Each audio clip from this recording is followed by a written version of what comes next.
하나님께 붙들려 하나님의 길을 걷다라는 제목으로 오늘 하나님의 말씀을 함께 나누도록 하겠습니다. 오늘 바울은 본문에서 진심을 다한 경탄으로 하나님을 찬양하고 있습니다.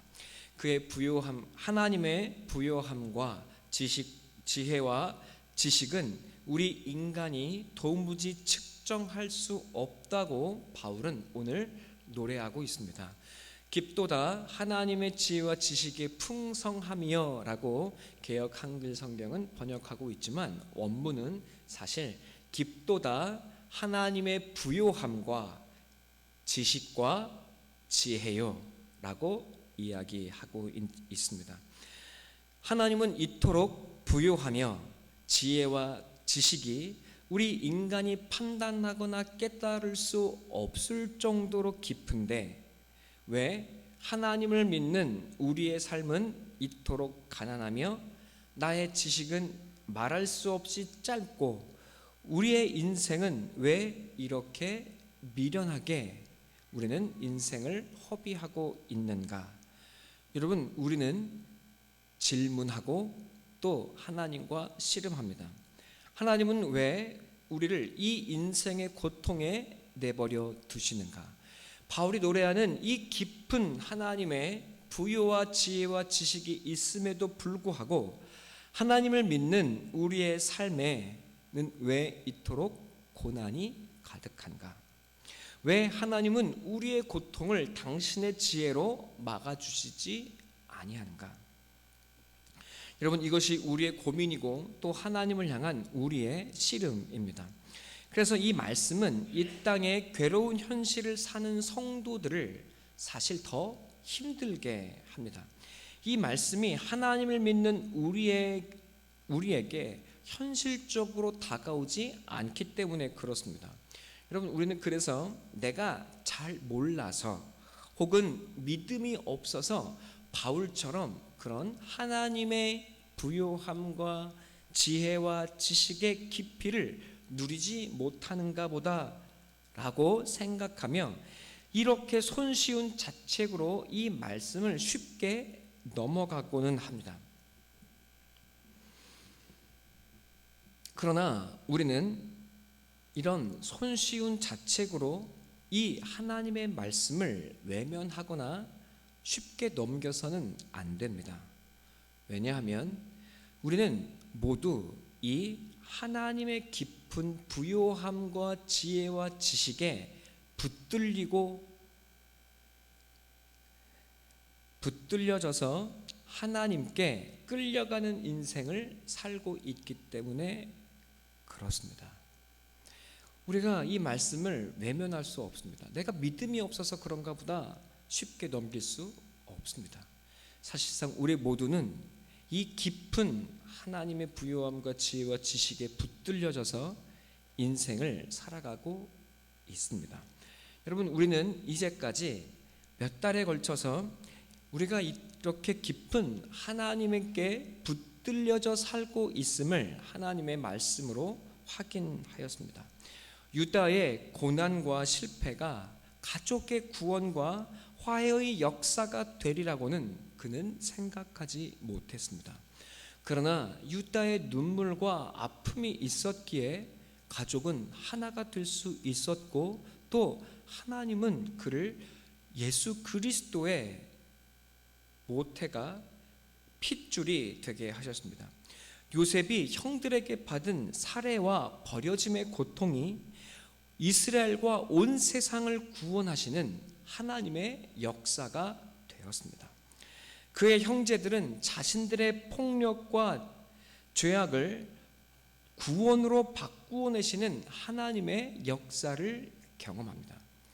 내가 죽이려 했던 이 동생이 도리어 하나님께 구원을 받는 구원의 통로가 됩니다. 아버지 야곱이 죽었을 때 야곱의 아들들 요셉의 형제들은 요셉에게 찾아가 이야기했습니다. 우리가 죽을 죄를 지었으니 우리를 제발 용서해 달라고 형제들은 요셉에게 찾아가 부탁합니다. 그러나 요셉은 놀라운 이야기를 합니다.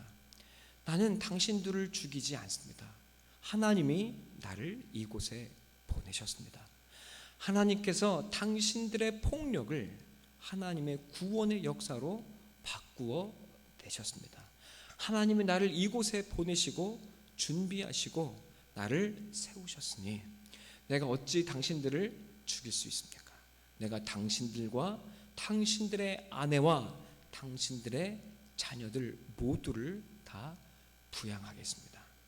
사랑하는 성도 여러분, 이 놀라운 고백이 있기까지 요셉의 눈물과 아픔과 한의 그 깊이는 우리가 상상하기 어려운 것이었을 것입니다.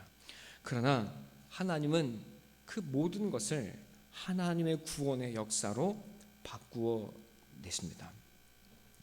부모의 손에 버려져 강물에 떠내려가던 한 아이가 이스라엘을 건져내는 하나님의 통로가 되었습니다. 이 아이를 물 위에 떠내려 보내며 흘렸던 부모의 눈물을 하나님은 받으셨습니다.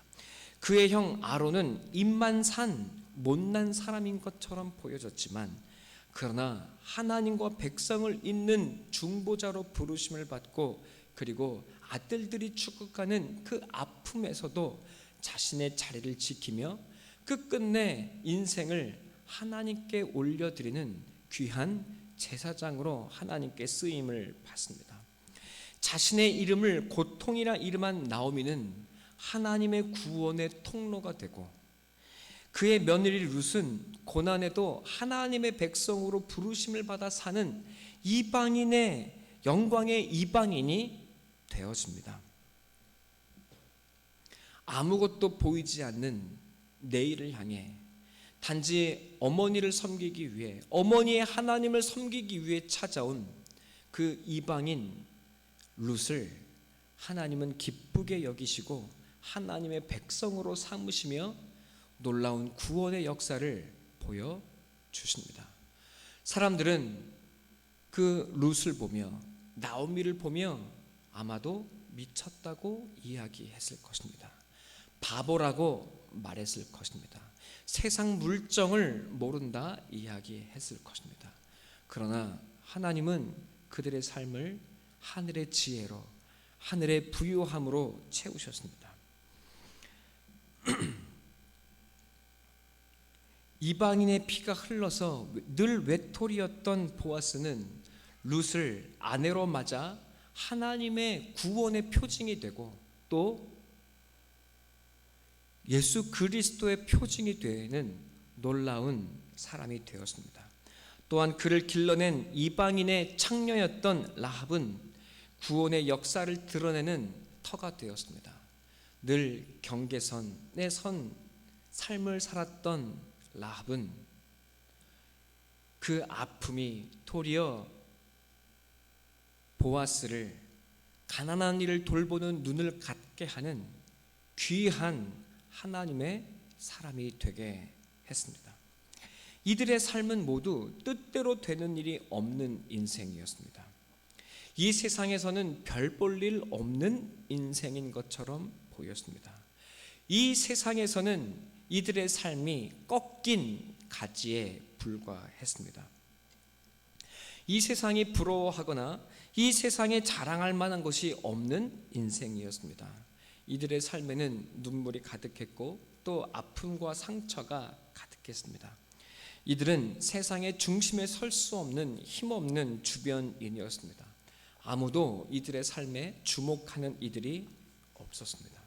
그러나 하나님은 이들을 들어 하나님의 구원의 역사를 써내려 가십니다. 아무도 주목하지 않고 아무도 바라보지 않는 이 삶을 하나님은 눈여겨보시고 하나님의 구원의 역사의 통로가 되게 만드시고 붙드시고 이들을 불러내십니다. 하나님은 그렇게 이들의 삶을 성경에 기록하셔서 온 세계 온 인류가 이 보잘것없는 사람들의 삶에 주목하게 하셨습니다. 그리하여 오늘날 우리는 이 성경의 사람들을 흠모하게 되고 또 이 사람들을 성경의 위대한 인물로 신앙의 사람들로 기억하고 있습니다. 그러나 실상 그들은 자신의 삶의 현실에서는 버려진 사람들이요, 눈물 흘리는 사람들이요, 상처받은 사람들이었습니다. 우리와 전혀 다를 것 없는 눈물의 삶을 살아갔던 사람들이었습니다. 하나님은 이렇게 이 땅에 버려진 것들, 못난 것들, 상처받고 쓰러진 것들을 붙들어 하나님의 구원의 역사를 이루어 가십니다. 우리는 바로 이 하나님의 손에 붙들려 하나님의 백성으로 우리의 삶을 살아가고 있습니다. 우리의 고난과 눈물을 통해 하나님이 일하고 계십니다. 또 그것으로 우리가 아직 알지 못하는 무엇인가를 만들어가고 계신다고 성경은 이야기하고 있습니다. 주 안에 살아가는 성도 여러분, 룻도, 라합도, 보아스도, 나오미도, 요셉도, 유다도 그들이 하나님을 믿음에도 불구하고 찾아오는 고난과 아픔과 눈물이 도대체 내 삶에 어떤 의미를 갖고 또 무엇을 만들어내는지 알지 못한 채 매 순간 괴로운 삶을 살았습니다. 그들은 눈물 흘리는 삶을 살았습니다. 하나님께 버림받은 것 같아서 그들의 혼이 정신없어 그들의 혼이 꿰뚫림을 당했다고 성경은 이야기하고 있습니다. 주 안에 사랑하는 성도 여러분, 그들이 왜 그토록 힘겨워하고 눈물을 흘리며 고통스러워 했습니까? 그 눈물과 그 고통의 현실이 무엇을 만들어내는지 알지 못했기 때문에 그렇습니다. 아니, 알아도 그 고통의 현실은 우리의 힘으로는 이겨낼 수 없는 것이기 때문에 그렇습니다. 그러나 그들의 삶에 하나님은 그것이 실패로 끝나게 내버려 두시지 않으셨습니다. 하나님은 그들의 눈물이 하나님의 구원을 이루어내는 귀한 씨앗이 되게 하시고 자산이 되게 하시고 그들의 삶의 실력이 되게 하셨습니다. 그들의 실패, 그들의 눈물, 그들의 자책이 도리어 하나님의 구원의 역사가 되고 하나님께 쓰임받는 삶의 재료가 되게 하셨습니다. 고난이 이루어지고 있는 현실과 하나님의 역사가 이루어지는 그 날에 시간의 갭이 우리의 인생의 순간입니다. 그래서 그 갭, 그 차이가 크기 때문에 우리는 힘겨워하고 우리는 고통스러워합니다. 주 안에 사랑하는 성도 여러분, 그러나 하나님이 이 모든 사람을 들어 우리에게 보여주십니다.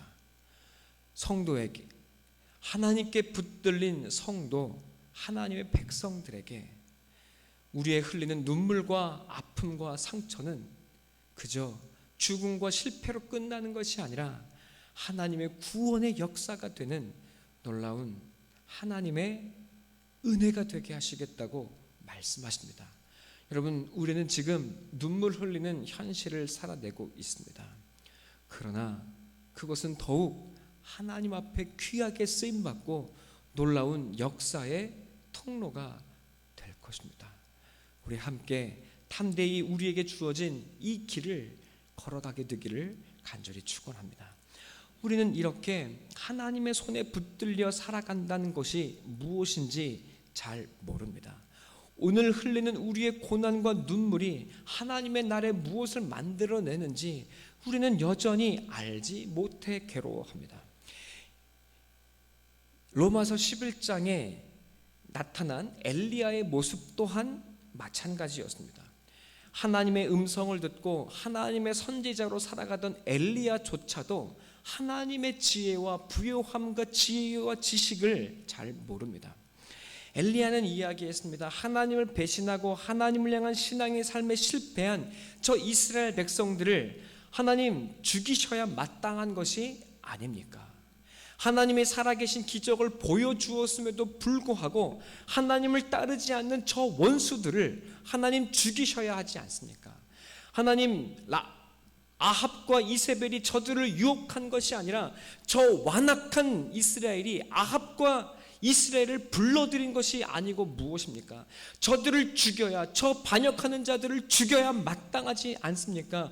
왜 하나님을 믿는 내가 고난을 당하고 하나님을 믿는 백성들이 순교를 당하도록 왜 우리를 이 고난의 땅에 내버려 두십니까? 여러분, 엘리야가 하나님을 원망하며 소리 질렀습니다. 차라리 엘리야는 나를 죽여달라고 하나님께 원망했습니다. 항의했습니다. 주 안에 사랑하는 성도 여러분, 그러나 이 자리까지 가야, 하나님 차라리 나를 죽여달라는 이 자리까지 가봐야 실상 하나님께 진짜 순종한 삶을 살아본 적 있는 것입니다. 주 안에 사랑하는 성도 여러분, 엘리야도 하나님의 마음, 하나님의 지혜, 하나님의 부요함을 몰랐습니다. 그래서 그는 억울해서 하나님 저것들 좀 죽여달라고 외쳤습니다. 차라리 나를 죽이라고 이야기했습니다. 하나님은 엘리야도 죽이지 않으시고 그리고 반역하는 저 이스라엘 백성도 죽이시지 않습니다. 이스라엘은 결국 나라를 잃고 전 세계에 흩어졌습니다. 그러나 이스라엘은 오늘날까지 존재하고 전 세계에 흩어져 여전히 강력한 민족으로 살아가고 있습니다. 여러분, 우리는 이스라엘이 대단히 협소한 사람들이라고 생각하지만 실상 가만히 들여다보면 이스라엘처럼 폭넓은 민족이 없습니다. 언어, 인종, 피부색, 혈통, 국적, 신분 모든 차별을 넘어서 유대인은 유대교라고 하는 종교로 한 민족을 이루고 있습니다. 검은 머리 유대인도 있고 노란 머리 유대인도 있습니다. 검정 피부 유대인도 있고 노란 피부의 유대인도 있습니다. 중국인 유대인도 있고 한국인 유대인도 심지어 있습니다. 아프리카 유대인도 있고 여러분 아랍계 유대인도 있습니다. 유대인은 민족, 언어, 모든 차별을 넘어서 유대인으로 살아가고 있습니다. 오직 하나, 유대교를 믿는다는 조건 하나로 그들은 모든 차별을 뛰어넘는 새로운 민족이 됩니다. 여러분, 저들의 모습 속에 인류가 나아가야 할 방향이 숨겨져 있습니다. 그러나 이스라엘은 유대교를 믿지 아니하는 이방 사람들이 다 지옥의 불쏘시개라고 생각하며 살아갑니다. 하나님은 이스라엘 민족을 온 세계에 흩으시고 하나님의 복음이 온 세계에 흘러 들어가게 하셨습니다. 하나님은 이스라엘 백성을 꺾으셨지만 그 꺾으심이 도리어 온 세상을 향한 하나님의 구원이 되게 하십니다. 엘리야가 보기에 죽겨 마땅한 저 사람들을 통해 하나님은 도리어 온 세상의 구원의 통로로 삼으시고 그들의 실패를 통해 하나님은 온 세상의 구원이 이룰 수 있도록 반면교사로 세우십니다. 여러분, 엘리야도 하나님의 부요함과 지혜와 지식의 깊이를 알지 못했습니다. 주 안에 사랑하는 성도 여러분, 베드로는 죽기까지 주님을 따르겠다고 호언장담했습니다. 수많은 사람들이 예수로 말미암아 치유를 경험하고 자유를 얻고 새로운 삶을 얻었습니다. 그러나 예수가 죽을 때에는 예수 곁에 아무도 남아있지를 않았습니다. 도리어 모두가 예수를 죽이는 자리에 섰습니다. 모두가 범죄자, 동조자, 살인자, 방관자가 되어서 십자가 앞에 섰습니다. 그러나 하나님은 예수의 죽음이 도리어 모든 죄인의 죽음이 되게 하셨습니다. 예수를 죽인 그 폭력이 도리어 예수의 피를 얻는 생명의 길이 되게 하셨습니다. 예수님이 유월절 어린 양이 되셨다는 의미가 무엇입니까? 유월절에 어린 양을 죽이는 예배자만이 그 어린 양의 피를 얻고 그 피로 하나님께 나아갈 수 있습니다. 예수님이 유월절 어린 양이 되셨습니다. 예수를 잡아 죽이는 죄인만이 예수의 피를 얻습니다. 내가 예수를 죽일 만큼 죄인이라는 사실, 내가 예수를 날마다 죽이는 죄인이라는 사실을 깨닫는 사람만이 예수의 피를 얻습니다. 하나님은 나 같은 죄인, 예수를 죽이는 죄인, 이 폭력에 도리어 예수를 얻는 생명의 길로 우리의 원수됨을 하나님의 사랑으로 바꾸어 내십니다. 여러분, 가장 큰 죄악은 무엇입니까? 나는 예수를 죽인 죄인은 아니라고 말하는 것. 나는 예수를 죽인 이 피와는 전혀 상관없다 말하며 손에 물에 손을 씻는 그 빌라도의 죄를 범하는 것, 그것이 바로 진정한 하나님 앞에 용서받을 수 없는 죄악입니다. 예수를 죽일 수밖에 없는 나의 죄인된 본질, 나의 폭력, 나의 범죄. 그러나 하나님은 그것을 예수의 피를 얻고 하나님께 나아가게 하는 생명의 길로 바꾸어 주십니다. 추원의 사랑하는 성도 여러분, 이토록 하나님의 지혜는, 하나님의 지식은, 하나님의 부요함은 깊고 놀라운 것입니다. 예수가 꺾여서 우리가 구원을 받습니다. 이스라엘이 꺾임을 받아서 온 세계의 구원이 전해집니다. 주 안에 사랑하는 성도 여러분, 하나님은 예수를 믿고 하나님을 믿는 우리가 이 세상에서 꺾여지게 하십니다. 모든 우리가 꺾여지는 고난을 받게 하십니다. 그러나 우리의 꺾여짐은 도리어 하나님의 부유함과 지혜와 지식에 참여하는 하나님의 구원의 기적이 되게 하십니다. 주 안에 사랑하는 성도 여러분, 이것이 바로 십자가의 비밀이요, 십자가의 능력입니다. 저 십자가에 우리의 구원이 있습니다. 하나님의 지혜와 역전의 드라마가 이 십자가에 숨겨져 있습니다. 그래서 주님은 우리에게 언제나 말씀하셨습니다. 자기 십자가를 지고 나를 따라오너라. 예수를 믿는 것은 지식을 쌓아가는 것만이 아닙니다. 예수를 믿는 것은 나의 십자가를 지고 나의 이 꺾임을 기꺼이 받아들이는 것입니다. 이것이 지금은 눈물이요, 고난이요, 고통이요, 슬픔이요, 절망이요 흘리는 눈물로 가득한 것처럼 보여지지만, 그러나 이것이 하나님의 구원의 역사가 되고 영생이 되고 하나님의 지혜와 지식에 참여하며 하나님의 부요함을 누리는 생명의 비밀이 될 것입니다. 주 안에 사랑하는 성도 여러분, 우리는 이 길에 붙들림 바 되어 나아가고 있는 것입니다. 성경에 어떠한 사람, 어떤 그 누구도 이 하나님의 꺾임에서 자유로운 사람이 없습니다. 내가 죽어 너를 살리는 하나님의 사랑, 하나님의 지혜가 이 십자가에 담겨 있습니다. 우리는 예수를 믿어 자기 십자가를 지고 예수를 따르는 사람들입니다. 그래서 우리는 그리스도인들이라 불림을 받습니다. 우리의 길이 어찌 이 세상의 길과 같을 수가 있겠습니까? 자기 죄값으로 고난을 받는 사람들, 그 속에 우리는 십자가의 사랑으로 고난을 받고 있습니다. 어찌 우리의 고난이 슬픔과 죽음으로 끝날 수 있겠습니까? 예수의 부활이 여러분의 복이 될 것을 믿고 담대히 나아가는 여러분이 되시기를 기도합니다. 이 땅의 사람들은 돈이 곧 능력이라고 말합니다.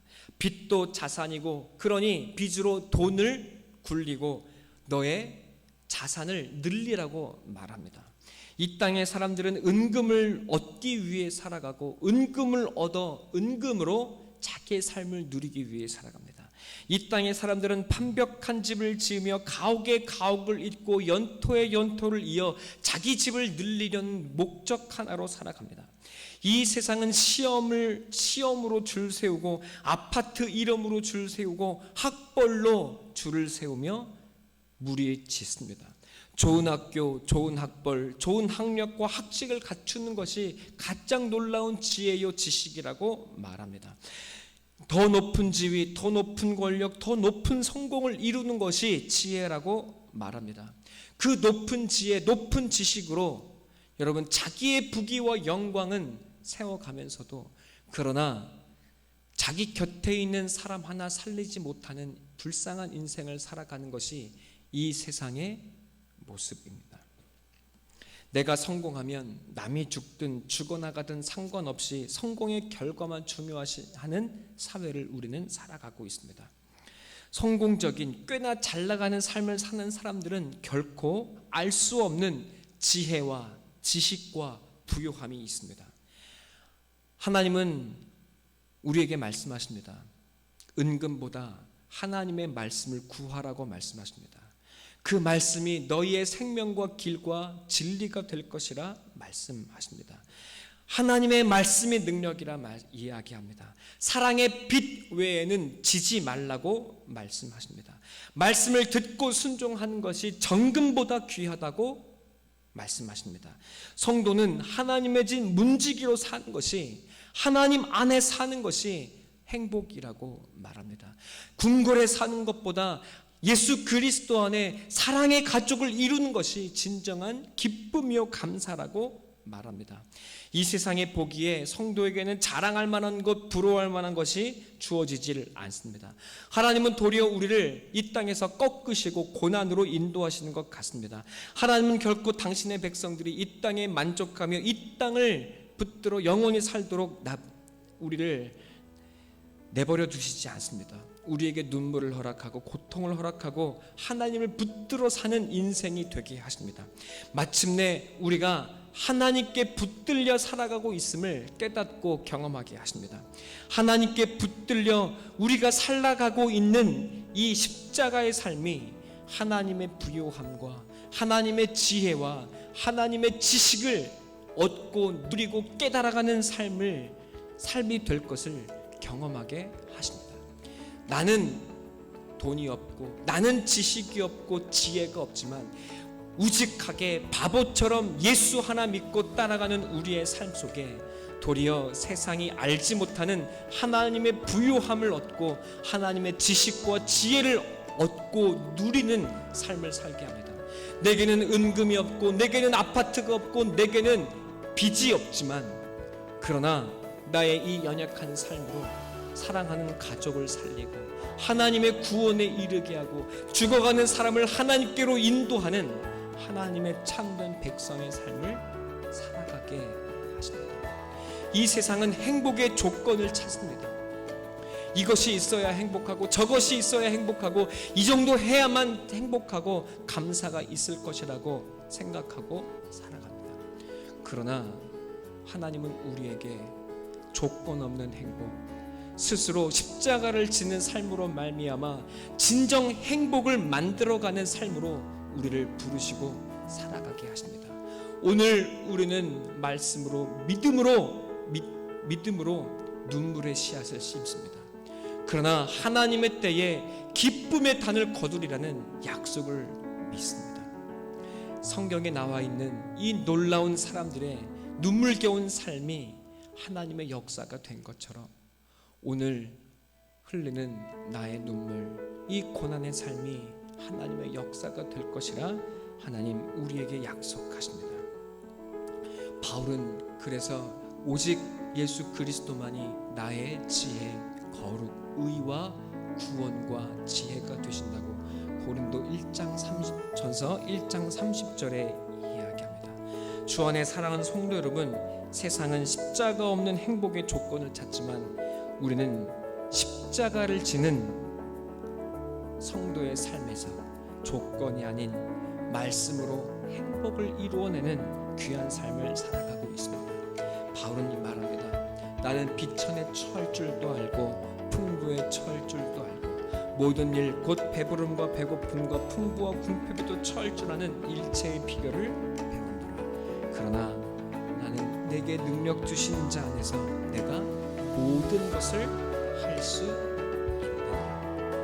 하나님은 우리가 조건을 찾는 삶에서 그것을 넘어서서 어떠한 삶에도 살아낼 수 있는 능력을 우리로 경험하게 하십니다. 하나님의 부요함과 하나님의 지혜와 하나님의 지식에 붙들려져서 그 하나님의 기쁨으로 우리가 나아가게 하십니다. 주 안에 사랑하는 성도 여러분, 세상에 속지 않아야 합니다. 세상의 조건에, 세상의 요구에, 세상의 말들에 속지 않는 여러분이 되시기를 축원합니다.